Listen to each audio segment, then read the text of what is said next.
आज आपसे गुफ्तगू करने का मौका मिल रहा है। हुकूमत के ख़त्म होने के बाद पहली मर्तबा हमने कोशिश की कि अपने इस 1.25 साल के अंदर सियासी इंतकाम किसी से ना लिया जाए और जो हमारे तल्ख तजर्बात थे, जिस कर्ब से, जिस अजियत से हमें गुजारा गया, झूठे केसेस बनाकर, गिरफ्तारी अमल में लाकर, हमारी तरफ से ना तो कोई ऐसा केस बनाया गया और ना ही किसी पर मंशियात डाली गई, ना ही किसी को बिला वजह जो है वो पाबंद सलासिल किया गया।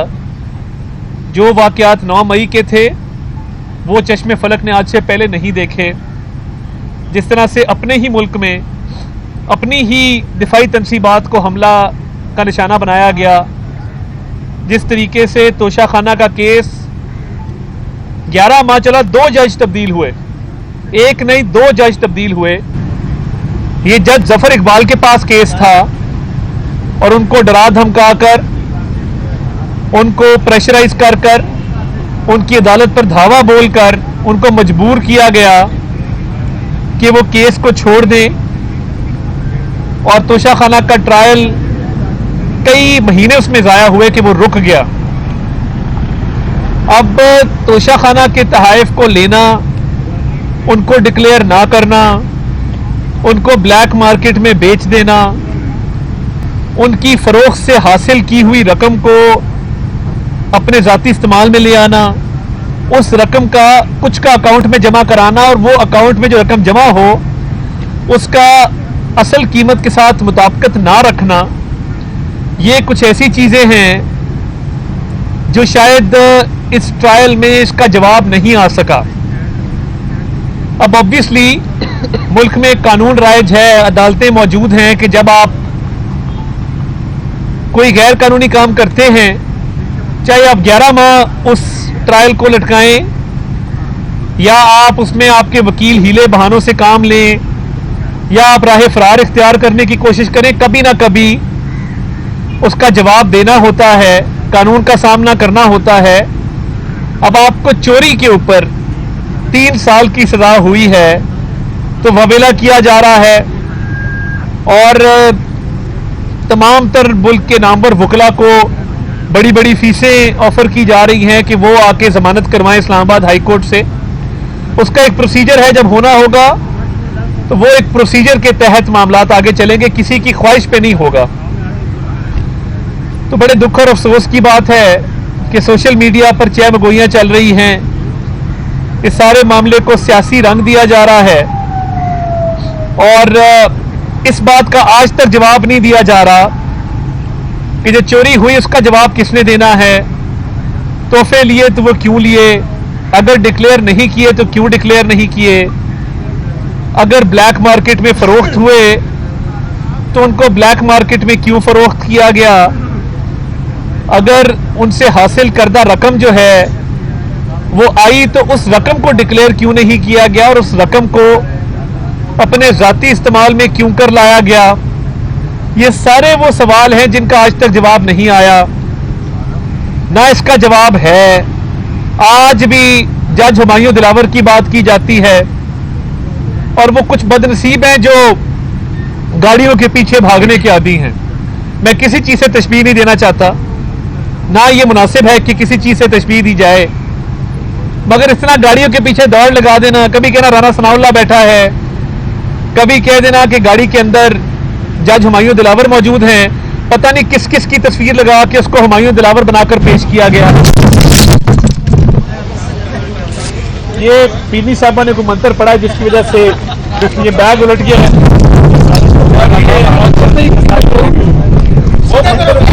तो काम तो करता है, ये जैसे जज हुमायूं दिलावर का नाम दिया आप देखें तो ये बैग जो है ये अभी मोतरफ है, नहीं मोतरफ नहीं, अभी उन पे भी बात करते हैं, अभी उन पे भी बात करते हैं।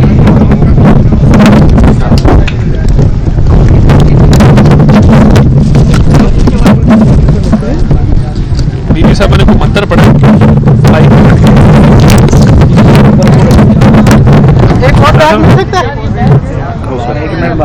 एक एक बैग और दे दें।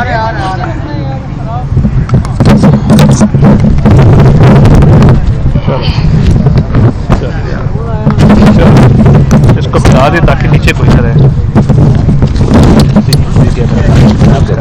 चल आगे बस ठीक है जी। अपनी सर बोले। मैं अर्ज ये कर रहा था, जैसे ही मैंने जज हुमायूं दिलावर का नाम लिया और गाड़ी के पीछे भागने वालों का नाम लिया तो ये माइक उलट गए। तो इससे मुझे अभी याद आया, मैं उस पर भी बात करता हूं, मगर ये बड़ी बदकिस्मती है कि कुछ लोगों के नसीब में है गाड़ियों के पीछे भागना। वो मियां नवाज शरीफ ने कहा था कि हम सड़कें बनाते जाएंगे और तुम सड़कें नापते जाओगे, और वही हुआ कि आज की तारीख तक हम सड़कें बनाते जा रहे हैं और वो सड़कें नापते जा रहे हैं। तो मैं ये समझता हूँ बड़ी बदकिस्मती है कि बैरून मुल्क भी किसी भी शख्स को जाके हुमायूं दिलावर से तशबीह दे के इस तरह ज़दोकोप करना ये नामुनासिब है। और अब करने को कुछ नहीं है, सोशल सिक्योरिटी के पैसों पर वहाँ पलते हैं और पाकिस्तान से गए हुए अफराद को वहाँ पे इस तरीके से बदतमीज़ी का निशाना बनाते हैं। मरियम औरंगजेब साहिबा के साथ भी ये अमल हो चुका और ये बड़ी ज़्यादती है कि अब किस्मत में हो ना 5 घंटे एयरपोर्ट पे वेट करना, तो फिर उसको चेंज कोई नहीं कर सकता। 5-5 घंटे एयरपोर्ट पर वेट करते हैं और चाहे कोई शख्स नजर आ जाए दौड़ लगा देते हैं, वो देखो हुमायूं दिलावर, वो देखो राना सनाउल्लाह, तो हर वक्त गाड़ियों के पीछे भागते रहते हैं। नसीब की बात है। तो क्या वजह है कि ये एक जज के खिलाफ बैरून मुल्क कैंपेन चलाई जा रही है? वजह सिर्फ इतनी है कि उसने आपसे आपकी चोरी का पूछा, जो कि उसकी ड्यूटी थी, जिसकी वो पाकिस्तान की सरकार से, पाकिस्तान के खजाने से तनख्वाह लेता है।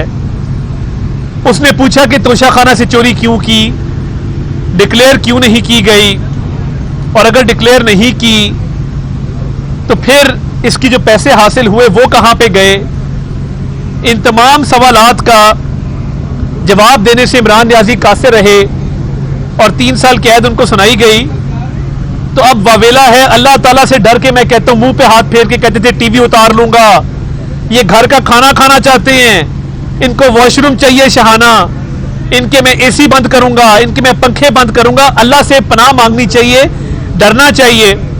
आपने चोरी की है, आपको चोरी के इल्जाम में कैद हुई है, आज तक आपके वकला टेक्निकलिटी पे खेल रहे हैं, कोई नहीं बता रहा कि तोशाखाना की चोरी क्यों की, क्यों डिक्लेयर नहीं की, क्यों आपने तोशाखाना के तहाइफ को डिक्लेयर ना करके जो रकम भी हासिल हुई वो भी डिक्लेयर नहीं की, वो भी खा गए।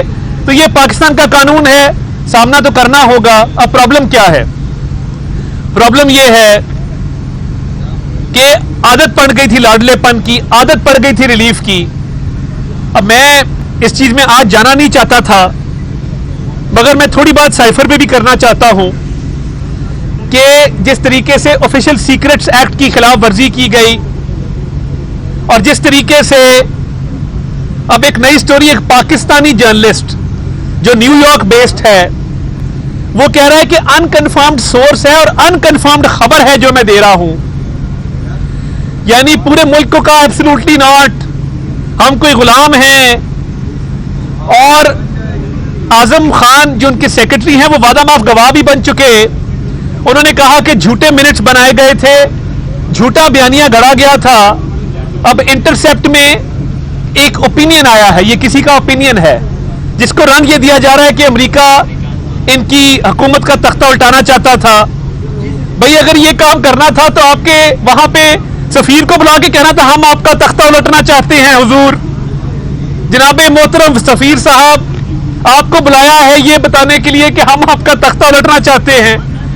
यानी साइफर जो आया उसमें जो भी बात दर्ज थी, जो भी तहफ़्फ़ुज़ात थे, जो भी मामलात थे, एक ऑफिशियल सीक्रेट्स एक्ट के तहत असास डॉक्यूमेंट था जो आपने जलसे में लहराया, जिसको आपने पाकिस्तान की सालमियत के खिलाफ इस्तेमाल किया, पाकिस्तान की साख खराब की, पाकिस्तान के बैनुल-अक़वामी सतह पर ताल्लुकात को नुकसान पहुंचाने की कोशिश की। वो भी मुकदमा इंशाल्लाह आप पर चलना चाहिए और चलेगा, हमें पूरी उम्मीद है। ये नहीं हो सकता कि पाकिस्तान के पूरे साइफर सिस्टम को एक शख्स कॉम्प्रोमाइज कर जाए, और उसने तोशाखाना की चोरी भी की हो, चोरी का जवाब भी ना हो और वो बच निकले, ये नहीं होगा। अब आज जो डायरी सामने आई है उस पर भी बात करते हैं, क्योंकि ये मामला शुरू हुआ था कि अरसलान बेटा इसको गद्दारी से लिंक कर दो। आप अंदाजा करें कि एक न्यूक्लियर स्टेट का वजीर आजम, एक न्यूक्लियर स्टेट पाकिस्तान का वजीर आजम, वो किसकी डिक्टेशन पे चलता है? वो खातून कह रही है कि जहां पे आपकी कोई मुखालफत करता है तो उसको गद्दारी से लिंक कर दो। वो ऑडियो मौजूद है जिसमें वो कह रही हैं कि ये अलीम खान, ये फलां, इनको आप गद्दारी से लिंक कर दें क्योंकि ये हमारी मुखालफत करते हैं। पहली चीज। दूसरी ऑडियो आई जिसमें जुल्फी बुखारी साहब को फरमा रही हैं कि खान साहब की कुछ घड़ियां हैं, इनको बेच वगैरह दें, ये पड़ी हैं, ये इस्तेमाल की नहीं है। आपने अगर F6 में बेचनी थी तो यह दुकान सामने आप किसी मुलाजिम को दें, किसी ड्राइवर को दें, इधर बिक जाती घड़ियां। मगर जब आपने ब्लैक मार्केट में बेचनी हो तो फिर जुल्फी बुखारी जैसा प्लेयर चाहिए होता है जिसके बैनुल-अक़वामी सतह पर ताल्लुकात हो। दूसरी ऑडियो आई जिसमें कह रही है घड़ियां बेच दें, फिर कह रही मेरे साथ एक बच्ची होती है फरा। आप अंदाजा करें अगर वो बच्ची है और मासूम है तो फिर हम तो पता नहीं किस दर्जे में आते होंगे कि वो उसको भी खराब करेंगे, तो ये आप घड़ियां बेच दें। यानी अरसलान बेटा गद्दारी से लिंक कर दो, जुल्फी बुखारी ये घड़ियां बेच दो। फिर तीसरी ऑडियो आती है जहां पे मुलाजमीन को डांट रही है कि इन तोशाखाना के तहाइफ की तस्वीर क्यों ली, इनको क्यों खोला, ये घर से बाहर जाने वाले तोहफों को तो समझ आती है, अब घर से बाहर तोहफे क्यों जाते थे? ये बेचती थी क्योंकि वैल्यू लगवाती थी, पहले ये वैल्यू लगवाती थी, फिर ये उसको बिकवाती थी। इसलिए कह रही हैं कि ये जो तोहफे हैं इनकी तस्वीर मत खींचो, ये नजर में नहीं आने चाहिए, क्यों खींच रहे हो? अब बात यहां तक आ गई है कि बयानिया घड़ा जा रहा है कि अदलिया को अंडर प्रेशर करो, अदलिया पर वार करो ताकि हमारे खिलाफ फैसले ना दे सकें। और क्या लिखा है कि एस्टैब्लिशमेंट को अंडर प्रेशर करो, गवर्नर राज लगाना है लगाओ, इदारों को अंडर प्रेशर करेंगे तो हमारी बचत होगी। यानी वो सुना था कि खान साहब सारे फैसले वहां से करवाते हैं, आज तो बिल्कुल वाजे हो गया उन ऑडियोज की रोशनी में जो पीरनी साहिबा की आई और अब जो ये डायरी सामने आई है। तो ये कोई अचंभे की बात नहीं है कि साइफर के मिनट्स बैठ के खुद बनाए, कोई अचंभे की बात नहीं है कि झूठा बयानिया घड़ा गया, कोई अचंभे की बात नहीं है कि पाकिस्तान को बैनुल-अक़वामी सतह पर बदनाम करने की कोशिश की गई। क्योंकि जब फैसले इस तरह होंगे घर में बैठ के और एक डिक्टेशन ली जाएगी। अब एक और ऑडियो का मैं जिक्र भी नहीं करना चाहता, जुल्फी बुखारी साहब वाली, मुनासिब नहीं है, मगर घड़ियां बेचना, अरसलान बेटा गद्दारी से लिंक कर दो, मुलाजमीन को डांट डपट के क्यों खींची तस्वीरें, तहरीके इंसाफ को तकसीम करने में बड़ा इनका हाथ है। ये चोरी चिकारी में और उस्मान बुज़दार को वज़ीर आला लगाने में पेश ना होती तो आज मुल्क का सिनारियो मुख्तलिफ होता। मगर इन्होंने ये सारे जराइम किए हैं जो आज डायरी से साबित हो गए। ये सिर्फ डायरी का मामला नहीं है, ये 49 साल का मामला है जिसके अंदर एक के बाद एक गलत फैसला किया गया, सुपरस्टिशन पे मबनी फैसले किए गए। जो भी अमल करते मुझे नहीं पता, अल्लाह बेहतर जानता है, मगर जो भी मामलात इन्होंने किए वो खान साहब डिक्टेशन लेते थे, ये डिक्टेशन देती थी। क्या ये जायज है कि एक वजीर आजम अपने हलफ से इनहराफ करे और इस तरह के फैसले करे, एक न्यूक्लियर स्टेट का वजीर आजम, और इस तरह फैसले हों घर में बैठ के? तो ये साइफर की भी कहानी इससे मिलती जुलती है, यही हुआ है, इन्हीं की डिक्टेशन पे हुआ है। और मैं ये समझता हूं कि ये बड़ी ज्यादती वाली बात है कि आप जजेस के खिलाफ कैंपेन चलाएं, आप बैरून मुल्क कैंपेनें चलाएं, तोशाखाना का आपसे जवाब ना दिया जाए, मगर आप कैंपेनें जरूर चलाएं जजों के खिलाफ। तो ये तोशाखाना की सजा चोरी पे हुई है, बदनीति पे, करप्शन पे हुई है, जवाब तो आपने दिया नहीं, इसलिए आप जेल में हैं। अब आप सहूलियात के लिए दरखास्तें डालते हैं। हमें कहते थे कि ये चोर हैं तो इनको सहूलियात किस बात की दी जाए, हम ये नहीं कहेंगे।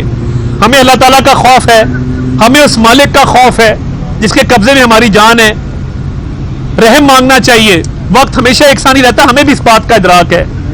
मगर इतनी चोरियां करके जवाब ना दे के आज आप सहूलियात मांग रहे हैं, तो याद तो आता होगा जब मुंह पे हाथ फेर के कहते थे मैं कुछ नहीं छोड़ूंगा इनका। अंतर बात है आपने की, एक बात आपने मिस की है और वो बात ये है कि इख्तिबास है कि खान साहब को कहा गया है कि आपने दूध जो है वो रात को पीना है, तो इसकी वजूहात क्या है, क्या मुहर्रिकात है इसके पीछे? देखिए, मैं सियासी मामलात पे तो कह सकता हूं कि जजेस पे प्रेशर डाला गया, एस्टैब्लिशमेंट पे प्रेशर डाला गया, गद्दारी का बयानिया खड़ा गया, साइफर का बयानिया खड़ा गया, मगर ये जो खाने पीने का उनका आपस का मामला है, मैं उस पर कॉमेंट ना ही करूं तो बेहतर है। मगर ये पूरा मुल्क जानता है कि किस तरीके से डिक्टेशन दे के तो इस मुल्क की सियासत को आलूदा किया गया, गंदा किया गया, लोगों की पगड़ियां उछाली गई, इज्जतें उछाली गई। ये आज आप सबके सामने आ गया। ये बताएं कि आज का जो अता साहब जो आया है, सुप्रीम कोर्ट का जो फैसला आया है तो बड़ा क्लियर है, इससे कोई असर पड़ेगा? कोई असर नहीं पड़ेगा। मैं समझता हूं कि अभी भी सेनेट मौजूद है, पार्लियामान की तौहीन की गई है, इस पार्लियामान की कानून साजी को खत्म करके कुलअदम करार देके। हमने पहले कहा था हमने सेल्फ सर्विंग लेजिस्लेशन नहीं की, पर्सन स्पेसिफिक लेजिस्लेशन नहीं की। हमने क्या किया, इस कानून के तहत सिर्फ रिव्यू का राइट दिया था कि जिसका रिव्यू वहां से रिजेक्ट होता है उसको एक राइट मिल जाए कि वो असर नौ रिव्यू फाइल कर सके। मियां साहब का पनामा का रिव्यू पहले ही रिजेक्ट हो चुका था, ख्वाजा हारिस साहब ने फाइल किया था उस जमाने में, तो मियां साहब का केस इस जुमरे में आता नहीं है। मियां साहब का 5 साल की डिस्क्वालिफिकेशन की कानून साजी आ चुकी कि वो लाइफ टाइम नहीं होगी, 5 साल होगी, वो उनकी मुद्दत खत्म हो चुकी हुई है। जहांगीर तरीन साहब की भी खत्म हो गई हुई है। अब इस मुल्क में जिंदगी भर के लिए राहली नहीं है, 5 साल की मुद्दत मुकर्रर कर दी गई है, वो दूसरा कानून है। और एक प्रैक्टिस एंड प्रोसीजर्स एक्ट है जिसके तहत अपील का राइट दिया गया है, वो भी एक्सरसाइज हो सकता है। तो ये कानून खत्म करके पार्लियामान वेट किया गया कि पार्लियामान घर जाए तो साथ ही ये कानून साजी कर दी जाए। ये मुनासिब नहीं है, सेनेट मौजूद है, उस पर रद्द अमल आएगा इंशाअल्लाह। मगर मैं ये समझता हूं कि कानून साजी पार्लियामान का इस्तेकाक है, इख्तियार है, आइन के मुताबिक, जुडिशरी का नहीं है। ये फैसला गलत हुआ है। थैंक यू बहुत शुक्रिया। अता तारड़ साहब, वज़ीर आज़म के लिए कुछ बता दें।